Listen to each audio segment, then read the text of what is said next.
ఎన్నికల్లో గెలిచిన తర్వాత ఎన్డీఏ కూటమి ఎంపీ అభ్యర్థి సీఎం రమేష్ చోడవరం ఇచ్చేశారు. స్థానిక ఎమ్మెల్యే కేఎస్ఎన్ఎస్ రాజు మరియు టీడీపీ జనసేన బీజేపీ శ్రేణులు ఘన స్వాగతం పలికారు. గజమాల వేసి సీఎం రమేష్ కు స్వాగతం పలికారు. చోడవరం ఇచ్చేసిన ఎంపీ సీఎం రమేష్ కు స్వయంభూ గౌరీశ్వర స్వామిని దర్శించుకుని ప్రత్యేక పూజలు గావించారు.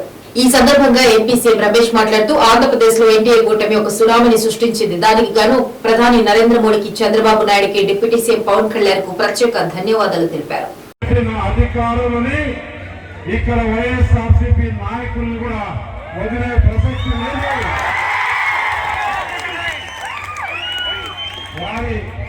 వారికి రోజులు అన్ని గుర్తున్నాయి. ఇక్కడ నాయకులతో అన్ని విషయాలు తెలుసుకున్నా కాబట్టి ఎవరిని వదిలే ప్రసక్తే లేదు. కొంతమంది అప్పుడే మేము తెలుగుదేశంలోకి వస్తాం, జనసేనలోకి వస్తాం, భారతీయ జనతా పార్టీలోకి వస్తాం అంటున్నారు. నేను